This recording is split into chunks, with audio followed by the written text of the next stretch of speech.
Muchísimas gracias, le agradezco mucho la presentación, le agradezco a todos ustedes que estén aquí presentes. Eso habla mucho de su interés por prepararse y por ser mejores profesionales. Y por supuesto, agradezco mucho a Julio Sastizales, mi estimado amigo, que organiza este Congreso Online de Seguridad y Salud en el Trabajo, la TAM 2020. Entonces vamos a iniciar la plática del día de hoy. Espero que estén todos viendo bien la pantalla. Y bueno, los objetivos de lo que vamos a manejar hoy es cómo mantener un ambiente de trabajo saludable, cómo reducir la transmisión entre los empleados, cómo mantener funcionando las operaciones del negocio en esta nueva realidad y también transmitir un conocimiento científico, experiencias y algo de regulaciones. Esto no pretende ser exhaustivo porque obviamente pues, no tenemos tanto tiempo. Entonces vamos a dar inicio a esta presentación. Y bueno, recordando un poco lo que es el COVID, el SARS-CoV-2, este virus que nos tiene tan preocupados, y que es una cadena de RNA que está rodeado por una cápside donde hay varias glucoproteínas. Una de las más importantes es la espícula, que es estas espículas que ven aquí en color morado, en otras fotografías lo pueden ver de color diferente. Y también las proteínas M, las proteínas E, que todas esas cumplen un papel muy importante para inocular el virus dentro de la célula. Y más o menos este es el ciclo de multiplicación celular del SARS-CoV-2. Como ven, es este mismo virus, de nuevo, con su cápside, su RNA, su cadena de RNA interna y sus espículas.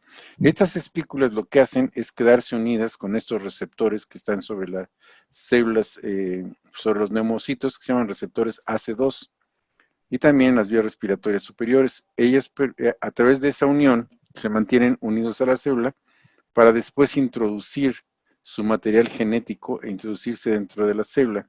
Y ya dentro de la célula, entonces liberar el material genético, que es este RNA que tienen aquí.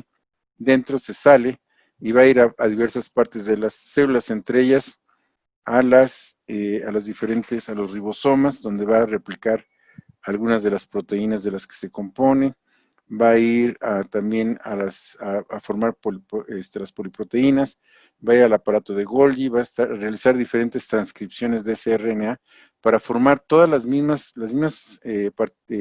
glucoproteínas de las que hablamos, que están alrededor del virus, las va a ir formando en cada uno de los diferentes organelos de la célula. Y finalmente, una vez que se formó también la cadena de RNA que se va a formar, a replicar, junta ese RNA junto con todas las glicoproteínas que se formaron en este proceso, van a ir armando nuevos virus poco a poco hasta que el virus queda completo y después sale fuera de la célula. Y entonces salen muchos virus que van a infectar otras células. Aquí ven el virus de nuevo en su espícula detenido. Esta es la espícula detenida en los receptores AC2 de las células. ¿Por qué es importante esto? Porque vamos a ver dónde se ubica el virus. Dijimos en las vías aéreas superiores, sobre todo al principio. Y ahí hay unas gotitas respiratorias. Esas gotitas respiratorias son las que nosotros sacamos en la saliva o en las secreciones nasales.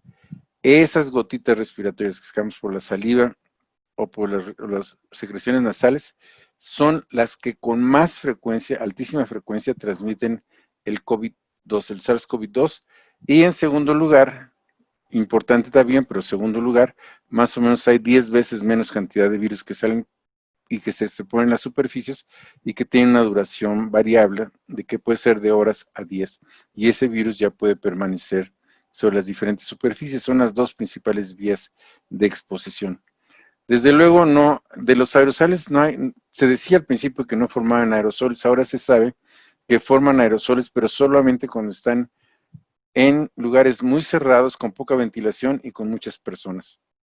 Y no se transmite por el agua, tampoco se transmite por la comida. Entonces ya sabemos que la principal vía de transmisión es por las gotitas respiratorias y en segundo lugar por las superficies contaminadas. Este otro estudio también habla de lo mismo. Principalmente en el esputo secreción bronquial está la mayoría del virus y en la nasofaringe y la orofaringe. Y mucho menos en las heces conjuntivas y en la sangre, donde sí se ha encontrado el virus, pero es poco viable para ser transmisible. Y por supuesto no se ha encontrado ni en la orina, ni en la leche materna, ni en el líquido amniótico, ni en el cordón umbilical. Este estudio es muy interesante porque muestra claramente dónde está el virus al principio. Estos fueron muestreos que se tomaron de muchas personas y este triangulito, donde está más alta la curva, fueron las que se tomaron de las vías nasales, de las narinas, estas que están arriba, y las de abajo son de la garganta. Entonces se ve claramente que la mayoría del virus, cuando menos en estos primeros 7 o 8 días, se encuentra en las secreciones nasales. Este estudio es muy claro y lo demuestra así. Y por otro lado, este otro estudio muy interesante muestra que en los primeros días, en los primeros 10 días, 9 a 10 días, la mayor parte del virus se encuentra en la saliva que tenemos en la boca, y en segundo lugar en el aspirado enterotraqueal, cosa que cambia después con el transcurso del tiempo, pero ya después de mucho tiempo. Entonces, siempre en los primeros días, cuando el virus es más infeccioso, o se encuentra en las secreciones nasales o se encuentra en las gotitas de saliva. ¿Y por qué es relevante esto? Bueno, esto es relevante porque a través de eso entendemos cómo se propaga el virus. Aquí tenemos un grupo de personas y una persona infectada. Esta persona infectada en rojo, cada vez que habla, cada vez que estornuda, cada vez que tose, manda esas gotículas contaminadas con virus hacia el exterior. Y esas gotículas pueden llegar a entrar en contacto con las mucosas de otra persona, que pueden ser las mucosas de la nariz, las mucosas de la boca, o inclusive las conjuntivas, y a través de ellas poder penetrar en el organismo de la persona que está a nuestro lado o cerca de nosotros. Y en segundo lugar, les decía, con una relación de 1 a 10 veces menos la cantidad de virus que cae sobre las superficies y que queda ahí en las superficies, y cuando llega otra persona y toca esa superficie contaminada y luego se toca alguna de esas, la nariz, la boca o las conjuntivas, todas esas mucosas, entonces puede hacer que ese virus ingrese a su organismo. Entonces, repito, las gotículas o las superficies contaminadas de nuevo. Pero recuerden, en relación de 10 a 1, hay mucho mayor cantidad de virus activo en las gotículas más que en las superficies contaminadas. Y eso lo vemos, hay muchísimos estudios que demuestran cómo la cantidad de gotas que expelemos cada vez que tosemos, hablamos, estornudamos, aunque hablemos muy fuerte, ocurre lo mismo. Y pueden llegar, como dice aquí, desde 1 metro hasta 4 metros al toser muy fuerte y sobre todo al estornudar, que es cuando más lejos llegan. Y por eso se recomienda, por ejemplo, cubrirse cuando hay un estornudo o la gente tose. Es muy importante toser porque hacemos una barrera que impide que estas gotas viajen muy lejos. Aquí tenemos otro aspecto que es una de las mayores fuentes de contaminación. Cuando la persona estornuda o tose y se cubre con las propias manos esa salida de saliva, esa salida de gotículas de saliva o de secreciones nasales, y entonces ya con las manos contaminadas toca otros objetos y transmite el virus de esa manera. Y lo peor que puede ocurrir es cuando una persona estornuda o tose enfrente de una persona y ni siquiera se cubre, porque entonces prácticamente la baña de todas esas secreciones que obviamente van a ir a las mucosas, ya dijimos, a la mucosa de la boca, a la mucosa de la nariz o a la mucosa de los ojos. Inclusive, fíjense ustedes, cuando una persona está caminando, a más o menos a unos 4,5 metros, puede, al ir caminando hacia adelante e ir sacando gotículas, se recomienda estar más de 4,5 metros atrás para que estas gotas no te alcancen. Pero si vas corriendo, entonces la distancia puede ser hasta de 10 metros, pero si vas en bicicleta, puede ser hasta de 20 metros que esas gotículas pueden llegar a ti por la velocidad con la que te vas moviendo. Entonces esas gotículas salen y quedan en el ambiente, cuando menos en las partes cercanas. Entonces la primera medida que debemos de tomar en las empresas para evitar que esto ocurra es sobre todo reducir los viajes. Los viajes, porque los viajes que se hacen en transporte, cualquier tipo que sea de terrestre o aéreo o inclusive en barcos, siempre las personas están muy cercadas unas a otras. De hecho, los primeros efectos de la pandemia fue en cruceros, donde la gente prácticamente están unos junto a otros, los cuartos son muy pequeños y la gente continuamente está en contacto. Entonces, de hecho, la recomendación es no viajar, pero si vas a viajar tienes que tener una excelente protección para el viaje. ¿Con qué te vas a proteger? Bueno, una de las medidas más efectivas para la protección, y créanme, nosotros tenemos experiencia en esto porque nosotros en Procter tenemos fábricas en China y en Wuhan propio tenemos fábricas, y entonces empezamos a vivir los efectos de esta pandemia desde el principio, en esos lugares, primero en Asia, luego en Europa y ahora en América Latina. Entonces, una de las medidas más importantes y más efectivas es el uso de las mascarillas, estas mascarillas azules que ustedes ven a la izquierda.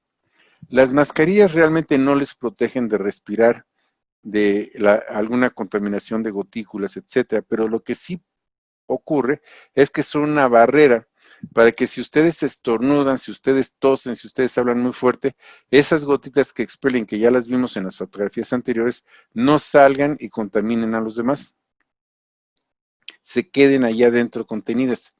Entonces, esa es la razón por la que el uso de mascarillas es muy efectiva, porque es una barrera contra todas las gotículas que estamos produciendo. Y no el uso de respiradores N95. Acuérdense que una mascarilla no es un respirador es diferente de una mascarilla. Un respirador realmente es para proteger a la persona que lo porta, no es como la mascarilla. La mascarilla no te protege, pero sí ayuda a que se protejan los demás de ti. Cuando una sola persona usa mascarilla, realmente no hay ninguna protección. Pero cuando el 100% de las personas que están en un lugar usan mascarilla, entonces todas se están protegiendo y es una gran protección. En cambio, el respirador es otra historia. El respirador debería ser nada más para el personal médico, las personas que cuidan a pacientes enfermos, las personas que realmente están en contacto constante con el virus. Y no es tan conveniente que nosotros estemos utilizando demasiados respiradores médicos porque entonces nosotros quitamos del mercado la posibilidad de tener estos respiradores y afectamos al personal médico. ¿Por qué? Porque no hay muchas empresas que produzcan los respiradores, porque no es fácil hacerlos. No es fácil hacerlos porque se tiene que tener un sello hermético, por eso se hacen pruebas de fit testing y además tienen que tener toda una serie de características, como por ejemplo, no permitir el paso del 95% de las partículas que hay alrededor y también ser impermeable y que tampoco nos permita que nosotros podamos respirar libremente y no sea una barrera tan fuerte que realmente nos impida respirar. Entonces, un respirador tiene que tener muchas características especializadas, es una pieza muy importante, pero debe ser usada por el personal médico, no por todas las personas, solamente personas de alto riesgo. Los demás debemos usar mascarillas quirúrgicas. Ahora, ¿qué pasa con las mascarillas quirúrgicas? Que la gente a veces se las pone, pero no se las pone bien. Por ejemplo, se las están tocando o no se lavan las manos antes de ponerse las mascarillas, o si las están tocando constantemente las están contaminando, o se ponen respiradores N95 en lugar de mascarillas, y ese es un gasto altísimo y además dejamos al personal médico sin la oportunidad de tener su protección, ellos que sí la necesitan, o ponerse la mascarilla por arriba de la barbilla, o estarse poniendo y quitando la mascarilla cada rato, o que haya huecos que no cubran la mascarilla, o que se la pongan abajo de la nariz, o que prácticamente se la pongan colgando sobre el cuello. Entonces, esto no debe de ocurrir. Si esto ocurre, entonces la mascarilla automáticamente pierde su efectividad. Otra cuestión que puede suceder es que haya personas, hay empleados que más no pueden usar la mascarilla. ¿Por qué? Porque tienen problemas, pueden ser problemas de salud mental o problemas físicos, a lo mejor tienen algún problema no sé, de alguna malformación en la cara o en la cabeza, o tienen problemas mentales, por ejemplo, ansiedad, o tienen problemas de que sienten que se quedan, que la mascarilla les atrapa y que no pueden escapar. Y entonces nosotros tenemos que entender a esas personas y como médicos darles una atención y a ver qué tipo de equipo de protección personal si realmente pueden usar, si no pueden usar la mascarilla, ver qué podemos hacer por ellos. Luego, la eliminación de las mascarillas es muy importante. Todas las mascarillas que sean utilizadas por una persona saludable, que es la mayoría de los empleados, tiene que ser retirada y tirada en un bote de basura normal, común y corriente. Pero las personas que estén enfermas, que tengan síntomas, esas no deberían ir a la basura general. Esas tienen que ser depositadas en un contenedor que tenga materiales biológicos peligrosos. Entonces acuérdense, si las mascarillas son de personas sanas, van a la basura general. Si las mascarillas vienen de personas enfermas o infectadas, deben de ir al basurero que usamos para los residuos biológicos peligrosos. Ahora, hay mucha cuestión en el uso de estas caretas faciales y muchas gentes las usan en lugar de las mascarillas. No es bueno usar las caretas faciales porque tienen demasiados huecos y las gotículas que ya hablamos de saliva y de secreciones nasales pueden entrar por cualquier lado. O sea, la careta facial no sustituye a la mascarilla, simplemente puede ser una protección adicional. ¿Cuándo se recomienda esa protección adicional? De nuevo, se recomienda mucho para personal médico, porque el personal médico está en contacto con pacientes enfermos que pueden estar tosiendo, estornudando, y entonces es una manera de proteger la mucosa de las conjuntivas. Pero realmente, si usan gogles, es mucho mejor que usar las caretas. Entonces, si ustedes usan gogles y mascarilla, está perfecto. Si son médicos, gogles y mascarilla N95. Si son personas que no están expuestas o no tienen alta exposición al virus, pues simplemente una mascarilla y gogles está bien. Si no hay gogles, bueno, ya en última opción puede ser la careta facial, pero no es la primera opción. Y vemos que pues cada una de estas protege diferente. Realmente usar un respirador N95 junto con la mascarilla y con la pantalla facial puede llegar a proteger hasta el 96% al personal médico. Pero si usan solamente el respirador N95, realmente no hay gran diferencia porque la mascarilla no se utiliza para proteger las vías respiratorias, sino se utiliza para proteger otras mucosas como son la conjuntiva de los ojos. Y si usando la mascarilla quirúrgica, bueno, pues entonces tenemos un 65% de protección con pantalla facial o un 55% sin pantalla facial. Tampoco hay gran diferencia. ¿Y de qué vamos a protegernos? Pues de estas personas que están a nuestro alrededor y que están tosiendo, están estornudando y están mandando todas esas gotículas alrededor. Y bueno, pueden llegar, la mayoría de las más pesadas no llegan más allá de 1,5 metros. Pero cuando ustedes estornudan o tosen muy fuerte, las gotículas pueden llegar hasta 2 metros. Entonces, por esa razón, después vamos a hablar de que la segunda medida no es solo utilizar la barrera de las mascarillas, sino que la segunda medida es también la distancia que debemos mantener entre una persona y otra. Y podría llegar hasta 6 metros. ¿Cómo vamos a evitar eso? Pues poniéndonos una mascarilla encima y evitar que esto ocurra. Entonces aquí ven unos ejemplos. Aquí ven una persona que simplemente está hablando y simplemente por el hecho de hablar y estar en una distancia muy cercana de la otra persona, prácticamente le está bañando, como ustedes vieron en las fotografías, de esas gotículas. Y aquí la persona C, pues prácticamente no tiene exposición. Pero una vez que el aerosol se dispersa, la mayoría de las gotículas caen al suelo, pero esta persona sigue en exposición, pero la persona que está a más de 2 metros de distancia sigue sin exposición. Pero si estuvieran en un cuarto cerrado, con poca ventilación y con mucha gente, entonces las gotículas, como acaba de demostrar un estudio de la Organización Mundial de la Salud, podrían viajar un poco más lejos e inclusive alcanzar a la persona que esté a 2 metros de distancia. Por eso, no es solamente la distancia, es la distancia más la utilización de la barrera que es la mascarilla, y entre las dos tienen un efecto mucho mejor. Ahora, muchos dicen, bueno, pues ¿cuántas gotitas puede haber en el aerosol de la tos o de las secreciones nasales?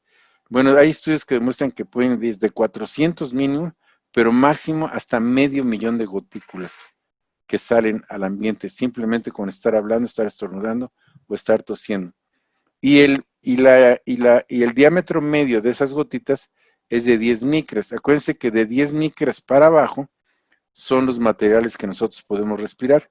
Entonces, si esas gotitas son de 10 micras o menos de 10 micras, entonces las vamos a poder respirar y las vamos a poder inhalar y pueden llegar a nivel pulmonar. ¿Y cuánto tiempo tarda esa partícula de 10 micras o menos volando antes de caer y asentarse en el suelo? Bueno, hasta 8 minutos. Y pueden volar más tiempo si hay corrientes de aire. Esta es muy importante, vean. Esto nos habla de una persona que está infectada y y está infectada del virus y además está hablando fuertemente con otra persona. Si están muy cerca y esta persona está hablando, vean toda la cantidad de gotitas que está sacando y fácilmente van a llegar a la nariz, a la boca o a las conjuntivas de esta otra persona y la van a infectar, porque este virus es altamente infectante, como lo vamos a demostrar en un rato. Pero si esta persona que está hablando no tiene mascarilla, pero la de enfrente sí tiene mascarilla, entonces hay cierto grado de, ya no es tan alta la exposición, pero sigue siendo alta. ¿Por qué? Porque esas gotículas se pueden meter por todos los espacios que la mascarilla deja abiertos alrededor de la cara. Entonces sigue habiendo una probabilidad alta de infección. Sin embargo, si el que se pone la mascarilla es el que está enfermo y hablando, aunque el otro no traiga mascarilla, ya entonces la posibilidad de contagio se reduce a riesgo mediano. ¿Por qué? Porque esta mascarilla ya está sirviendo de barrera, aunque no es una barrera total, porque todavía salen algunas gotículas por ahí, pero ya no llegan tan lejos y la mayoría se contiene. Ahora, si los dos usan mascarilla al mismo tiempo, entonces ya la probabilidad de contagio es baja. ¿Por qué? Porque este detiene las gotículas y este en cierta forma ayuda un poco a detener la exposición. Pero si además de que los dos portaran mascarilla, se pusieran a una distancia de 2 metros, entonces prácticamente la exposición y la contaminación es bajísima. Ya no habría posibilidad de contagio. Sería mínima, muy baja, como dice aquí. Y ya la siguiente medida sería pues, que se quedaran en su casa y entonces ya no hay ninguna opción de que se contagien. Pero entonces, aparte de quedarse en su casa, la mejor forma de protegerse en los centros de trabajo es usar mascarilla quirúrgica que cubra nariz y boca y estar a una distancia mínima de 2 metros de distancia. Si ustedes dos estiran sus brazos y están lejos de esa distancia, no se toquen, entonces están a una distancia perfecta. Ven lo que pasa cuando ese tipo de medidas no se siguen. Este es un caso que ocurrió en la realidad. Era un coro de 61 personas que practicaba 2 horas y media diarias. Y hubo uno de estos, esta es la foto real del grupo. Uno de ellos tuvo infección, pero era asintomático. Después se enteraron de que era portador sano del virus. Y entonces él seguía yendo a cantar. Obviamente, cuando estas personas están cantando, pues están sacando un montón de gotículas de saliva a través de los pulmones y de la voz y de la saliva y todo eso. Entonces prácticamente estaban inundados en esa cantidad de gotículas. Bueno, pues ellos se reunían frecuentemente para ensayar todas las tardes, varias veces a la semana, y entonces hubo de todos ese grupo, que fueron 61 personas, hubo 32 casos confirmados. Esto quiere decir confirmados que se hicieron un PCR y que salió positivo, y 20 casos sospechosos. ¿Qué quiere decir casos sospechosos? Que tuvieron síntomas, pero que no se hicieron el PCR, entonces no lo pudimos confirmar, no se pudo confirmar. Entonces podemos concluir que la tasa de ataque fue del 53.3%, altísima, para que vean la capacidad, la virulencia de la capacidad de transmisión de este virus es tremenda. Y si consideramos también a los sospechosos, la tasa de ataque estuvo por arriba del 86%. O sea, prácticamente infectó a casi un 90% de todas las personas que estaban ahí. Y de esas 3 personas, todas estas personas que resultaron afectadas, que fueron 32 y 20, 52, de esos 52, 3 fueron hospitalizadas y 2 se murieron. Lo cual está muy en concordancia con lo que pasa. O sea, para la mayoría de la gente no va a causar la muerte, pero sí hay un número importante de muertes que ronda alrededor del 3%. Ahora, este es lo que pasó con el grupo.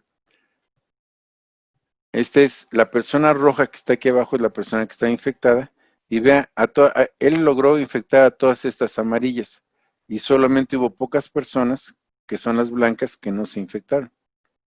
Por eso, cuando alguien sea portador, aunque sea portador sano o esté enfermo, tiene que guardar la distancia de 2 metros, ponerse la mascarilla y evitar estar en grupos de mucha gente, no pueden estar en grupos de mucha gente.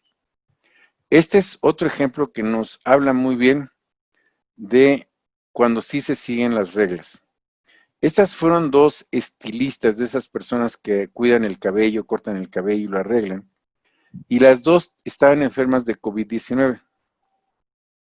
Y estuvieron atendiendo a 139 clientes en el salón de belleza. Y duraban con ellos al menos 15 minutos por cada cliente. Muchas veces eran más de 15 minutos. Pero ¿qué pasaba? Ellas todas usaban su mascarilla y también usaban una careta. Y todos los clientes se les obligaba a ponerse una mascarilla. ¿Qué pasó al final? No hubo clientes infectados. Entonces, conclusión, ponerse la mascarilla consistente y correctamente reduce la posibilidad de contagio de COVID-19. Ese es un hecho. Y aquí ven algunos estudios, investigaciones que se han hecho, que dice que simplemente utilizar la mascarilla, mantener la distancia de 2 metros, tiene una efectividad del 92% para evitar la exposición. Pero si ustedes usan una mascarilla, puede tener hasta el 98% de protección. Pero si ustedes usan las dos medidas, entonces la protección puede ser hasta del 99.5%. Y esto es importante porque al rato les voy a platicar de cómo un gran porcentaje de las personas que padecen la enfermedad pueden ser portadores sanos. Y si son portadores sanos, ustedes nunca se van a dar cuenta que la persona tiene la enfermedad. Entonces pueden estar en contacto con ellos. Entonces, ese es el contacto con las gotículas de saliva y de secreciones nasales. Pero dije que también pueden caer en la superficie y entonces contaminar objetos o contaminar superficies.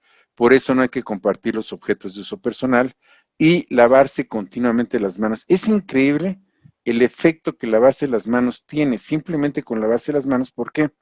Porque recuerden que aquí hay, estas todas son lipoproteínas y glucoproteínas, y esta cápside del virus es una bicapa de lipoproteínas, de lípidos. Entonces, esa capa de doble dimensión, cuando está en contacto con el jabón, se rompe. Y al romperse, entonces, todas estas glucoproteínas y el RNA del interior, pues quedan volando. Y ya sin esa estructura, entonces el virus ya no puede ser infectante.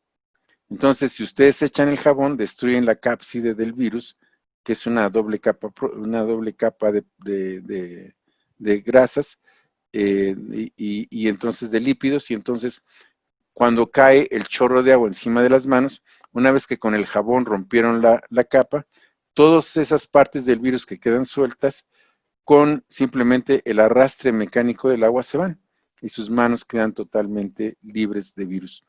Y repito, entonces, ese asunto de tocar superficies contaminadas, si ya las tocaron, pues una vez que ustedes hacen eso, evitan que después de haber tocado una superficie contaminada puedan ser transmisibles del virus. En segundo lugar está el uso del gel sanitizante. Acuérdense que el gel sanitizante es una solución de alcohol a etanol que puede ir entre el 60 y el 70%, más o menos. ¿Cuál es el mecanismo del alcohol? Pues exactamente el mismo. Acuérdense que el alcohol es un solvente y rompe esa cadena bilipídica y, y entonces de nuevo las partes del virus quedan ya sin su cápside y por lo tanto el virus no es funcional, no es transmisible. Y entonces la desventaja es que no es como el agua, que el agua quita toda la superficie de todos los pedazos del virus que quedaron encima de las manos. Pero por eso se recomienda que después de ponerse el gel, las personas se laven las manos con agua y jabón y de esa manera arrastren después en cuanto puedan todos esos pedazos de virus que pudieran haber quedado encima. Y aquí entra otra discusión. ¿Cuánto tiempo dura el virus en las superficies? Aquí ven que puede durar desde horas hasta días. Pero este fue el primer artículo que nosotros consultamos, pero hablaba más del SARS-CoV-1 y del MERS. Y pensábamos que este SARS-CoV-2 era igual y entonces que debería durar la misma cantidad de tiempo, que podían llegar a ser hasta 6 a 7 días. Entonces, con base en eso, pues los programas de desinfección se basaban en este aspecto, pero después, en un segundo artículo, cuando ya se encontró que el COVID-2 se comporta diferente de los otros dos virus, se pudo saber que realmente la máxima cantidad de tiempo que pueden durar el virus del COVID SARS-2 es hasta 3 días en plástico y que la mayoría del tiempo no dura más de varias horas en las superficies.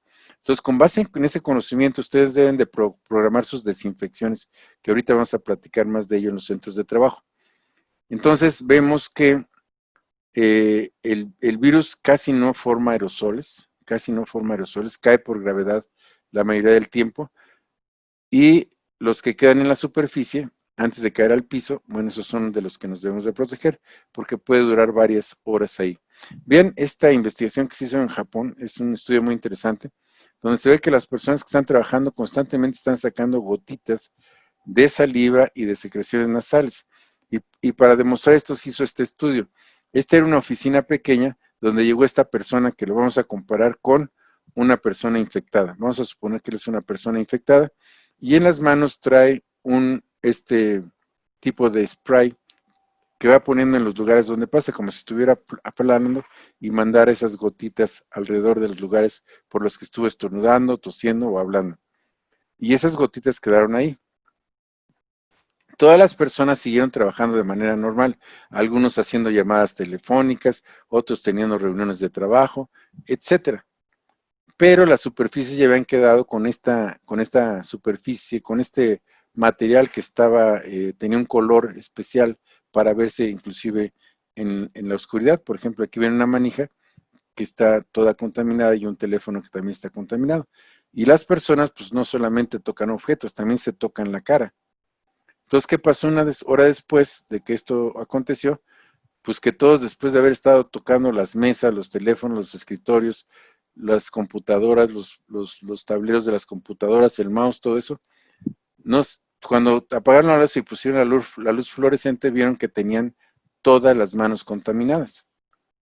No se veía con la luz normal, pero una vez que vieron en la luz oscura, fluorescente, se dieron cuenta que estaban todos contaminados. Inclusive estas personas que se tocaban la cara, no se dieron cuenta y también se llenaban del mismo material. Esta investigación la llevó a cabo este profesor Kunishima Hiroyuki. Y bueno, ¿qué pasa? Que si todas las personas desinfectan constantemente los objetos en esta época de pandemia, puede ser con solución de cloro, como vamos a ver ahorita, al 1%, del 1 al 5%, o puede ser con alcohol al 70%. Entonces, si mantienen constantemente limpios sus lugares, pues lo que pasa es que ocurre esto. Cuando no limpiaron y tocaron todas las superficies, todos quedaron contaminados. Sin embargo, después de que limpiaron las superficies, pues hubo otra historia. Entonces, la desinfección de las superficies es muy importante para lograr la segunda reducción de la exposición. Y se pueden usar sustancias. Una de ellas, uno de los más importantes, es el cloro. Hay sustancias de muchas marcas que tienen hipoclorito y entonces pueden usar esas sustancias que son blanqueadores. Ustedes toman un galón de agua y le ponen 5 cucharadas soperas de hipoclorito a esa sustancia, la revuelven y entonces esa ya es la sustancia con cloro rebajado. O pueden usar también alcohol, sobre todo cuando se trata de computadoras o equipo electrónico, etcétera. Pueden usar alcohol al 70% y está perfectamente bien. O pueden usar también isopropanol, pero el isopropanol es mucho más caro que el etanol. Entonces, y siempre la desinfección tiene que ser por contacto. Ven ustedes, esa persona está en contacto y acá esta persona también está en contacto aquí. Y otros quieren nada más pasar con un spray y difundir una sustancia, sobre todo de amonio cuaternario. Pero es mejor, créanme, mucho más barato, 100 veces más barato usar cloro al 5%, al 1%, y simplemente tienen que poner la sustancia encima de las superficies y dejarla 3 minutos y después volver a limpiar y se acabó. Es muy sencillo y muy barato de hacer. Y otro aspecto es la ventilación. Es muy importante mantener la ventilación porque muchos dicen, ay, si prendemos el aire acondicionado nos va a meter más virus. No, no es cierto, al contrario, va a ayudar a que si hay un virus adentro del ambiente se salga rápido o se diluya y salga afuera. Entonces, no se deben desactivar las unidades de ventilación, al contrario, se deben de mantener para garantizar que el aire esté circulando. Otra de las cosas que tenemos que tener en cuenta es que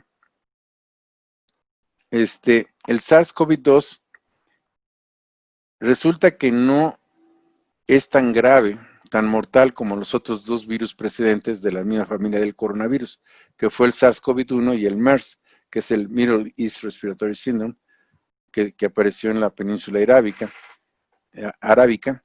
Y entonces vean, estas dos afectaron a muy poca cantidad de personas, pero mataron a mucha gente de esas pocas personas que infectaron. Entonces la tasa de mortalidad del SARS-CoV-1 fue del 9.6%. Y la tasa que fue el más mortal fue el MERS, tuvo una tasa de mortalidad del 34%. Pero para gran fortuna de todos nosotros, no se expandieron con mucha facilidad, no eran tan fácilmente transmisibles. Sin embargo, el SARS-CoV-2 es excesivamente transmisible. Tiene mucho menos mortalidad, ven, alrededor del 3%. Pero el hecho de que sea muy transmisible, afectando a mucha gente, hace que el número de muertos sea mucho mayor. No es porque sea tan mortal, sino porque al ser tan transmisible, afecta a mucho más gente. Y entonces este 3%, que aparentemente es muy bajo, pero si este 3% lo multiplican por muchísima gente, entonces la gente que muere de esta infección es muy alta. ¿Ok? Y bueno, el periodo de incubación del virus va entre 2 y 14 días. Como ven, es muy largo, pero el promedio anda en 5.1 días. Es muy importante que nosotros entendamos eso, porque una persona cuando presenta síntomas, quiere decir, prende la luz por favor, quiere decir que ya tenía varios días siendo portador del virus.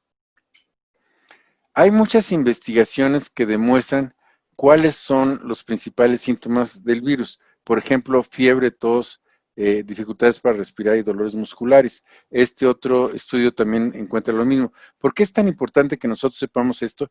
Porque nosotros tenemos que tener filtros a la entrada de las plantas en donde les hagamos a las personas que tienen que declarar qué síntomas tienen. Inclusive nosotros tenemos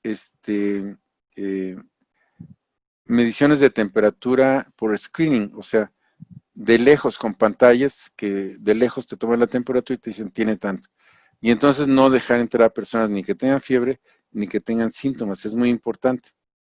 ¿Por qué? Porque si no van a poder ser fuentes de contagio interno. Y los síntomas van cambiando dependiendo si están ustedes en fase aguda o ya están después de algunos días de estar infectados, se van modificando. Hay muchas, este es de la CDC, muchas investigaciones que se han hecho y así se construyen los cuadros clínicos precisamente a través de la investigación de cuáles son los síntomas más frecuentes después de atender muchos casos. Este es del CDC y dice que es la fiebre, la tos seca y la dificultad para respirar.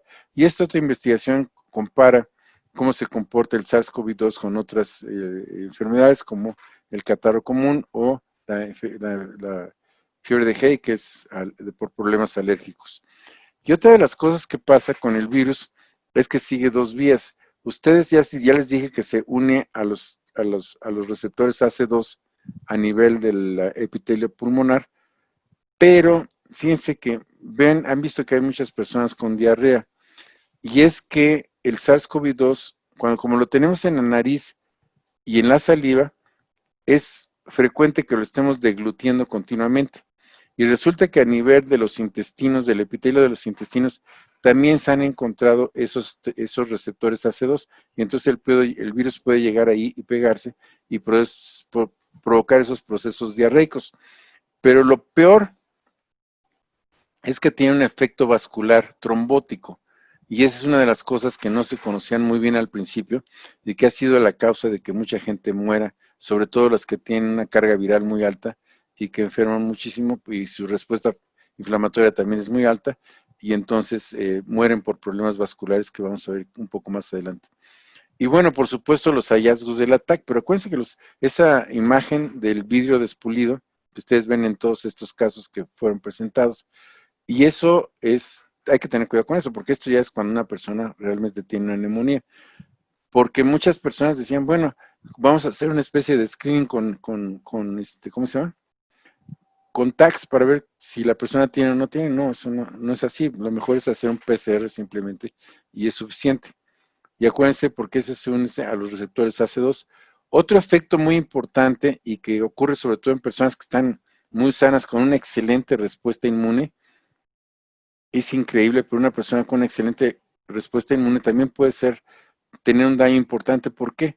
Por el fenómeno conocido como la tormenta de citocinas, en donde hay una respuesta inmunológica muy elevada que ataca no solamente al virus, sino ataca a nuestros órganos internos y de esa manera puede provocar un shock por secuestro de líquidos por el proceso inflamatorio tan excesivo que ocurre y entonces puede haber una muerte. Algo que no sabíamos mucho, pero que se está conociendo, es que las primeras autopsias que están haciendo revelan varias cosas. Una es un crecimiento cardiovascular, como lo podemos, cardíaco sobre todo, y bueno, la formación de un edema importante en los pulmones, pero más importante la formación de trombos. Es un problema vascular con una gran formación de trombos. Y no pierdan de vista esto. Este crecimiento del músculo cardíaco es uno de los hallazgos que se han encontrado en las autopsias.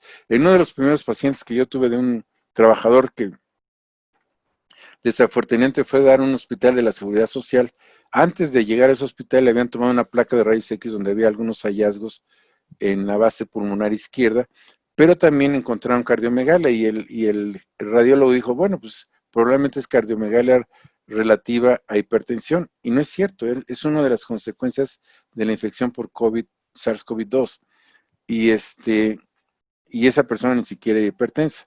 Entonces, los problemas vasculares cada vez demuestran que son uno de los principales problemas, sobre todo en los casos graves de COVID-19, y los problemas vasculares y que secundariamente forman problemas de trombosis y embolismo que pueden ocurrir a nivel pulmonar, a nivel cardíaco, una miocarditis, como ya les dije, crecimiento del corazón y inclusive stroke a nivel cerebral. Entonces, esta es la historia natural del COVID-19 y por eso esto lo tenemos que tener muy en cuenta, porque para saber cuándo vamos a mandar a hacer una prueba.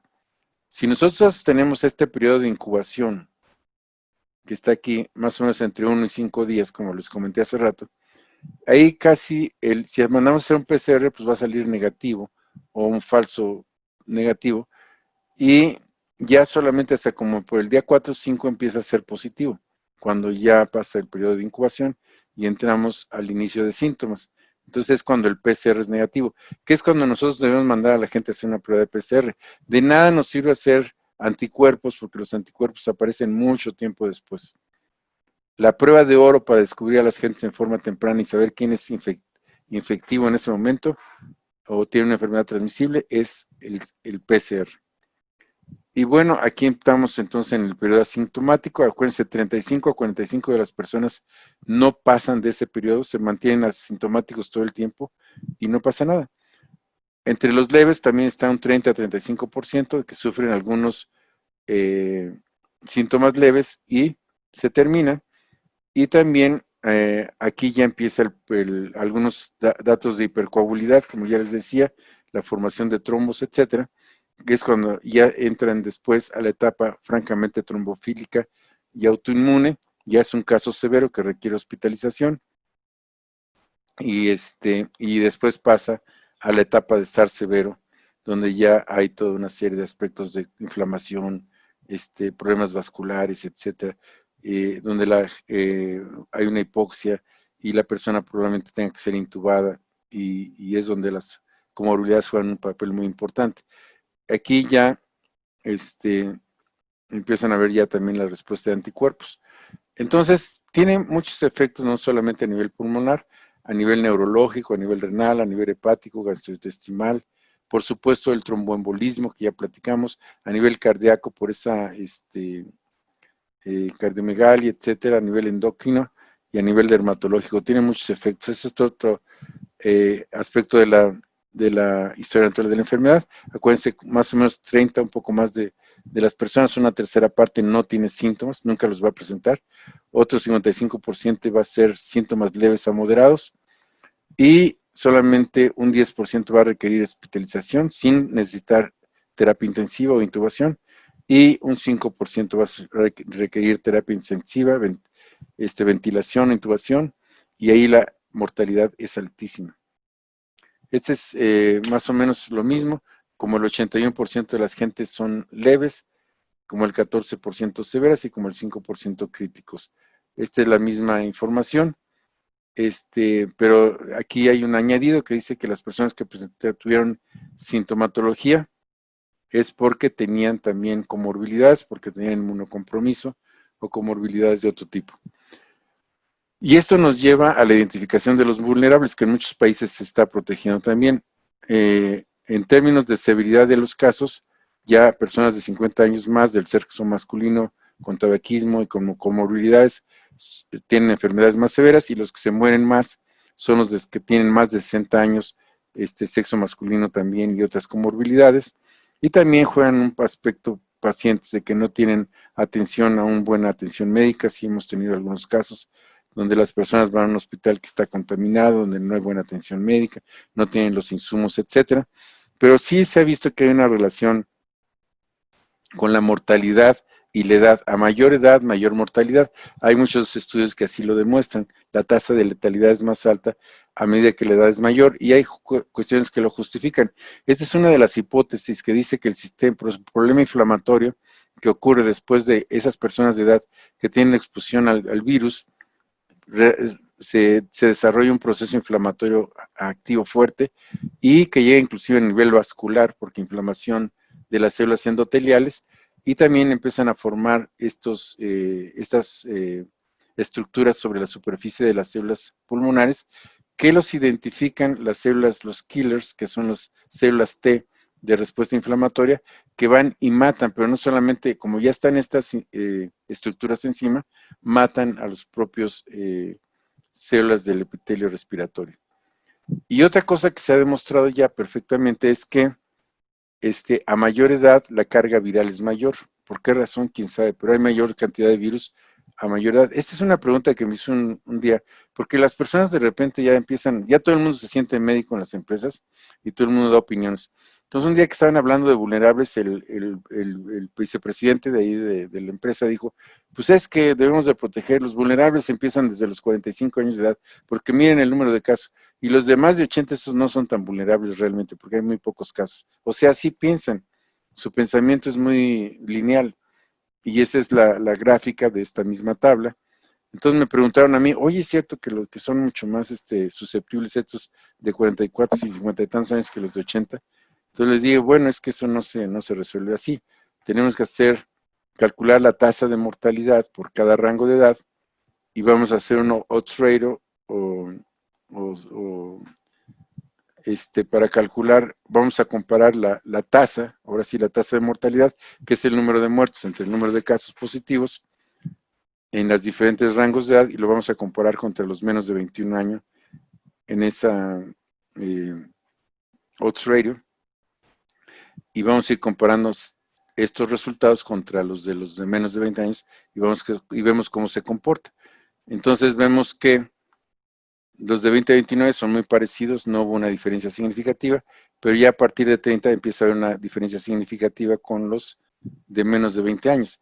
Y vean cómo va creciendo. Esto se interpreta como que a partir de los 60 años hay más del 15% de posibilidad que te mueras, 15 veces que los que tienen menos. Y acá es un 20 veces más, y aquí es 24 veces más. Entonces sí hay realmente una relación lineal entre la edad y la mortalidad, pero si se calcula correctamente. Se llama razón de momios, o odds ratio, como le quieran llamar. Y bueno, después viene qué test voy a hacer. Voy a hacer los test del PCR. Siempre esa es la prueba de oro, es lo mejor. Esto me ayuda a saber quién realmente tiene el virus, a quién tengo que aislar y tengo que mantener a cuarentena, y cuáles son los contactos que ha tenido. Y no hacer pruebas rápidas, porque eso solamente detectan quién ya quedó inmune y quién sigue siendo susceptible porque no quedó inmune.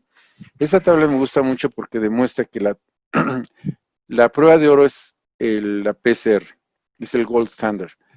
su precisión, sensibilidad y especificidad son altísimas en comparación con las pruebas rápidas. Vean, hasta 30% de presión y sensibilidad tienen las pruebas rápidas. Eso no sirve absolutamente para nada. Venden pruebas rápidas hasta como vender chicles en miscelánea. Y eso no funciona para nada. Y además, lo que queremos saber realmente en las empresas es quién tiene el virus para cuarentenarlo y para saber que no, quién tuvo un contacto y quién puede estar infectado.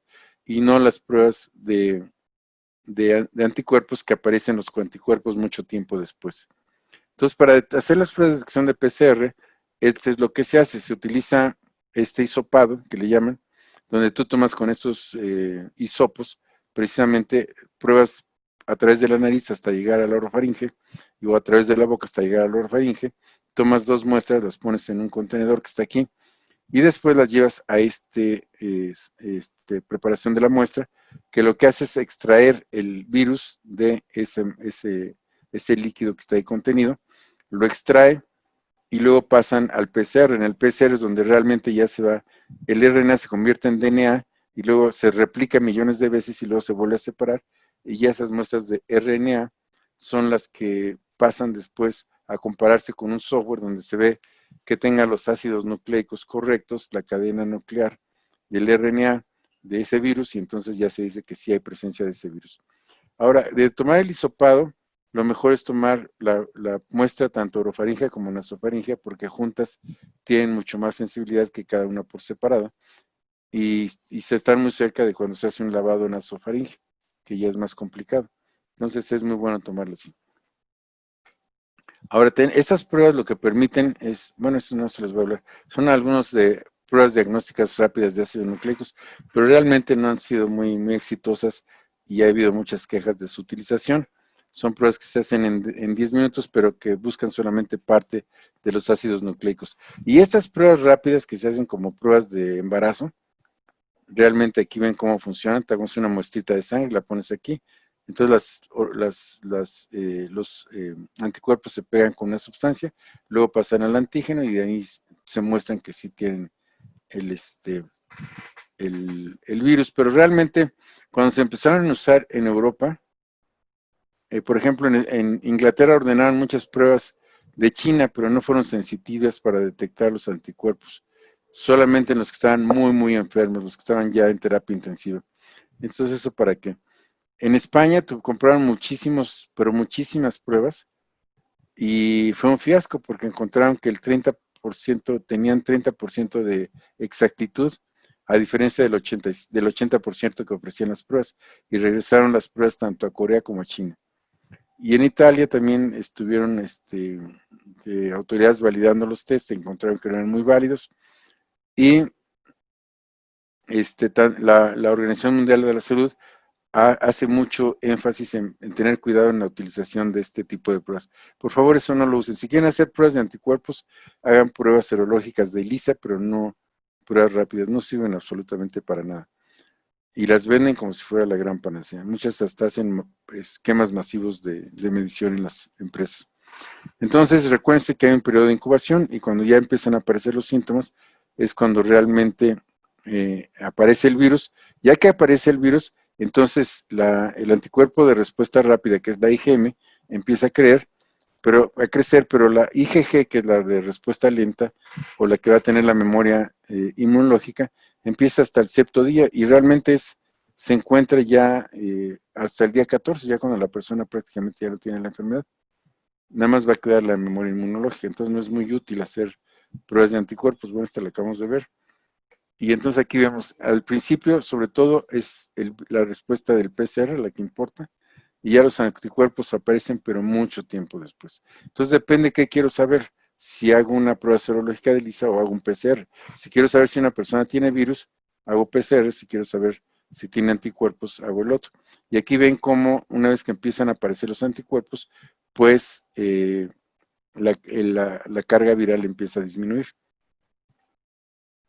Y bueno, estas formas de interpretar, si ustedes tienen, por ejemplo, IgM, IgG positivos, altos, y tienen un PCR negativo, pues quiere decir que ya fue una infección que está en fase muy avanzada, o que fue una infección pasada. Por el contrario, cuando tienen un PCR positivo y los anticuerpos negativos, es que están en fase presintomático en fase inicial.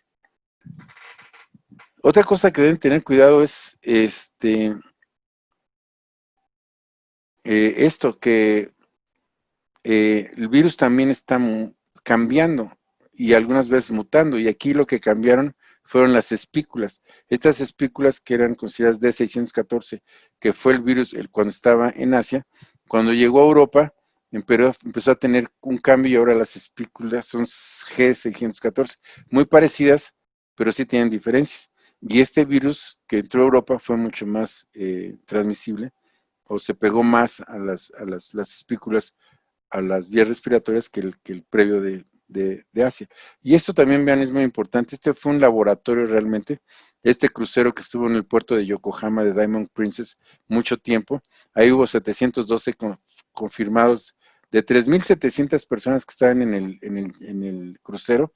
712 fueron confirmados con pruebas de PCR y de esos se reportaron 7 muertos. Entonces la tasa de ataque fue de casi el 20% y la letalidad de alrededor del 1%.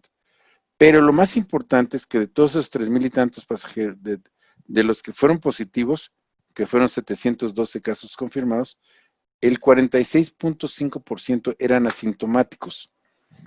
Entonces es muy probable que haya personas asintomáticas en sus centros de trabajo. Por eso hay que detectarlos a través de la temperatura. No, a través de la temperatura no, porque son asintomáticos. Van a estar adentro y van a estar trabajando porque no los van a poder detectar ni con la temperatura ni con el cuestionario de síntomas respiratorios. Entonces ahí tienen que tener cuidado con ellos con el uso de mascarillas y el uso de la distancia. Entonces, vamos a concluir con esto. Acuérdense que la probabilidad de infección es una variable, está relacionada con dos variables, que es la concentración del virus en el aire y la duración de la exposición. Y también que el riesgo está relacionado, como ya dije, con la exposición, que es el tiempo de exposición y la cantidad de la exposición, pero también con la vulnerabilidad. Por eso a los susceptibles hay que sacarlos de trabajar. Y también con la capacidad de resiliencia, que estas dos van de la mano. También se pueden poner barreras físicas entre las personas. Y bueno, con esto terminamos. Acuérdense que, aquí me faltó una. Bueno, que nuestro diagrama, nuestro triángulo de protección indica que lo más básico es tener control de ingeniería. ¿Cuál es el control de ingeniería? Poner barreras, medir a las personas antes de entrar con síntomas y temperatura, todo ese tipo de cosas. Luego están todo lo que tiene que ver con controles administrativos, que tiene que ver que eso que dijimos, que la gente no se junte en las áreas de trabajo, que estén separados, etcétera. Y finalmente el equipo de protección, que tiene que ver con todas las mascarillas, etcétera, que se ponen las personas para no entrar en contacto. Y con eso van a tener, créanme, muy buenos resultados. Y con eso termino porque ya se me hizo tarde. Y me dijeron que dijera algo que es muy importante para este congreso, que es que tengo que hacer la declaración de inauguración del congreso. Entonces, siendo las, déjenme ver, siendo las 7 de la noche con 15 minutos del 21 de julio del 2020, declaro inaugurado el primer congreso online de seguridad y salud en el trabajo, LATAM 2020. Entonces, muchas gracias de nuevo a todos los organizadores por su esfuerzo por hacer esto. Muchas gracias a ustedes por estar presentes y iniciamos el congreso. Gracias, muy amables. Hasta luego.